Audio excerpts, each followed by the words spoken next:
I'm Logan Crawford, and right now on Spotlight, we're speaking with a very talented author. Her name is Love Kelley, and she has written a very powerful book. It is a book on child abuse and how it impacts one's life. She knows firsthand because she is a survivor, and this is her story. The name of the book is Lily Girl, based on true events. We're happy to have this very compelling author join us here today on Spotlight. We thank our team at Sweet Spire Literature Management for helping us put her in the spotlight today. And we ask you to support writers like her by subscribing to our channel and, more importantly, purchasing this amazing book. Thank you so much for joining us here today, Love. Hi. Hi. Thank you. My pleasure. It is a very powerful book, as I mentioned. Was it hard for you to write? Was it hard for you to put this story down on paper? Well, I'm going to be honest with you. It honestly took me almost 10 years to finish the book. Um, a lot of it just had to do with having the time to do it. Hmm. And it wasn't hard. There was parts that were hard because they were difficult to relive, I guess you could say. But writing it was really fulfilling for me. I am a writer. I've always written. I've always, since I was a child. We always used, me and my sister used to write short stories and things, and it just stayed with me. So I've always been. It's always been in my heart to become an actual writer, and I would love to get some sort of book deal if I could, to write Hmm. books because that's what I want to do for a living. But being able to do it like that is something that the right person has to read your stuff, I guess. I don't know. Right, but So your I'm work is hoping, out there now, which is terrific because it might yeah, wind up in the right person's hand. It's a right. very compelling story. Why don't you tell us a little bit about the story, about what you wanted to share with the readers?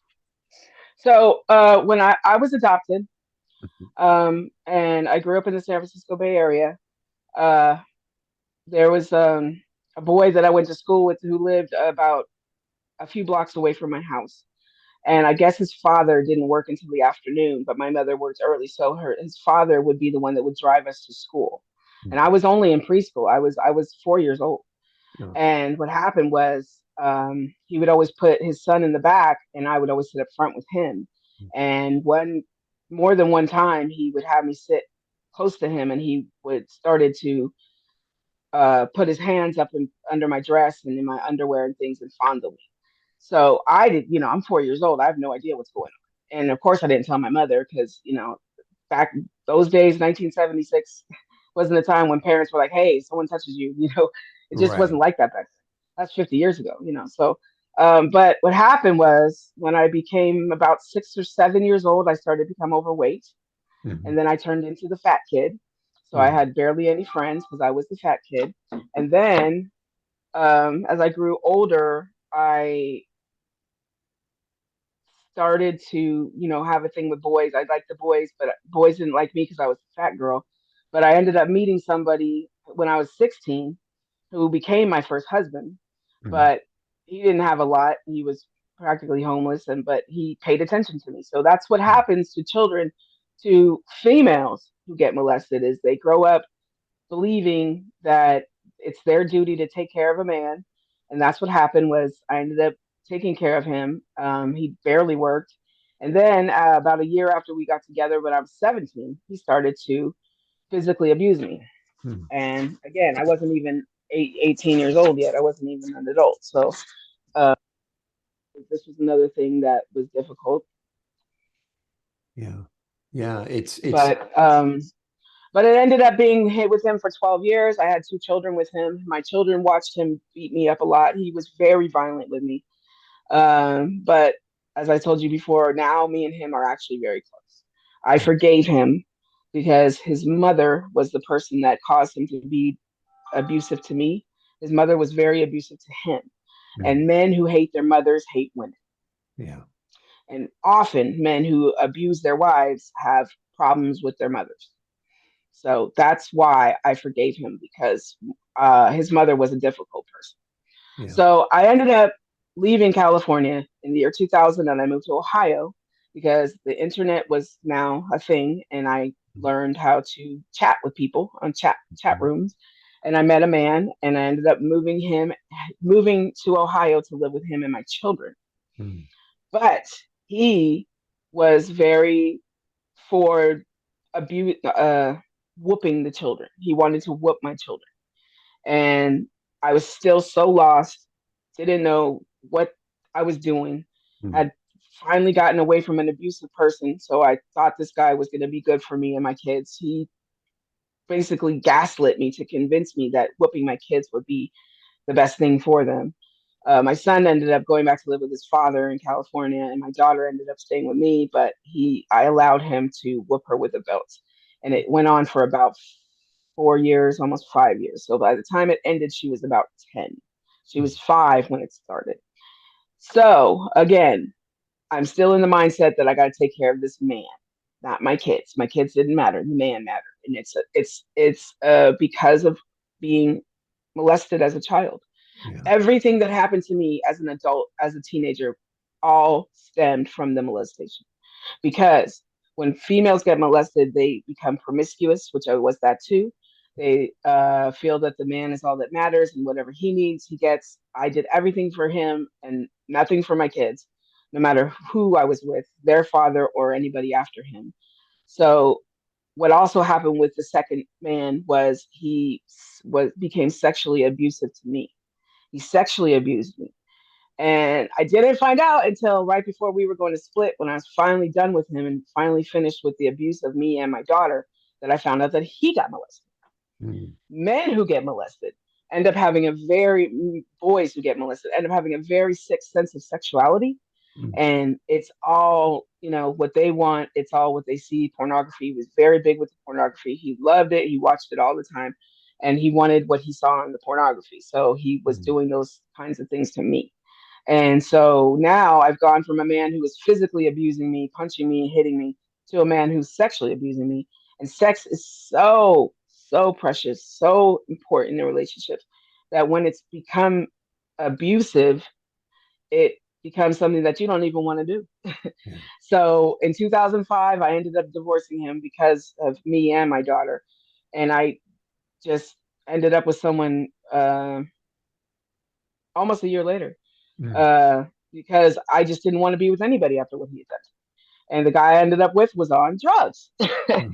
So he was on methamphetamine, because at the time methamphetamine was a thing.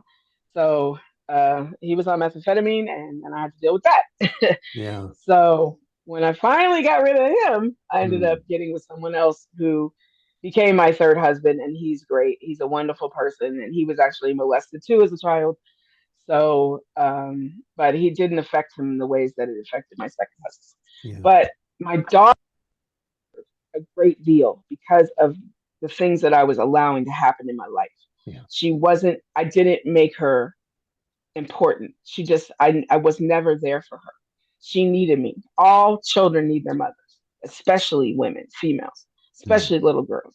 And I just wasn't there for her. She ended up really raising herself. And there was a period of time when we barely even spoke to each other. She was a teenager, and she'd get up and go to school, come home when it was curfew time, and go to bed, and wouldn't even, because she was so angry with what I had let happen in both of our lives. Yeah. My third husband was the one who saw it, and he's the one who helped me get her back.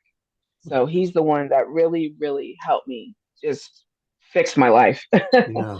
Well, I'm tell people glad this after man, all that you did find happiness. You did find a man who was worthy of you and worthy of your yeah, love. And I think your yeah, story, really does shine light on the phenomenon of abuse and how it does carry on from generation to generation, that it's right, a tough cycle to break. And right, I and guess that's why you shared your story. You want others right. to I realize that wrote, other I people have wrote gone it through the for same her. things. Yes, I wrote it for her. But the other thing is, in the book, the way that I designed the chapters was present, past. Mm. So chapter one is the present, chapter two is the past. Every other chapter, you're in a different time period. It was during a summer that me and my husband's from Alabama. We went to Alabama for his family reunion. And what happened was he ended up losing his job because he went on this trip. We got stuck in Alabama for almost 3 months. Mm. And so I started writing the book. What happened was me and her got into an argument over the phone. At the time, she was 17. She had a Mm. daughter too. She had a baby when she was just barely 17. So this was the summer after her daughter was born in November. So this was the summer after her daughter was about 6 or 7 months when this happened. But a friend of ours was staying so she could drive her to school because she was still in high school when she had this baby. So me and her got into an argument over the phone, and she ended up hanging up on me. And that's when I said, I'm going to write a Yeah. book. I had my laptop with me when I was on my trip. I just started writing the book because I had nothing else to do. I was stuck in Alabama. We Yeah. ended up getting home, but she she really told me about myself and really told me, you know what, you never were my mom. You were never a mom to me. You were never there for me. And she really, really put it in my heart that, wow, you did not do this girl right. And my son too, because my son went back to live with his father. So in a way, both of them suffered because of me. But us being in Alabama over that summer was like, I wasn't there for her. My friend was there, but she wasn't me. She was my friend. So it was a very tough time for her. But when you read the book, you'll see how the chapters are situated to where it's, the first chapter, like I said, is the present time, and the next one is the past, and it all took place in 2012, and I finished writing the book in 2022. So it took me 10 years. Right. But there was a problem with the publishing, and we had to get it redone. So it's been almost a year since they originally published it. They had to fix it. Things had gone wrong. So it's been 11 years now. But um, I really, it was just, I knew I had to change and start being that mother for her, even though she was a teenager, even though she was almost out of high school. Well, we all need our mother at every age, even if you're 17 years old and beyond. These are lessons that Love Kelley learned, and she has put them into a book, a powerful book. It is called Lily Girl, based on true events. It's a very, very compelling story. It highlights childhood abuse, sexual abuse. It's very, very tough to read at times. It is recommended by the Spotlight Network. I'm Logan Crawford, thanking you for your time, this time until next time on Spotlight.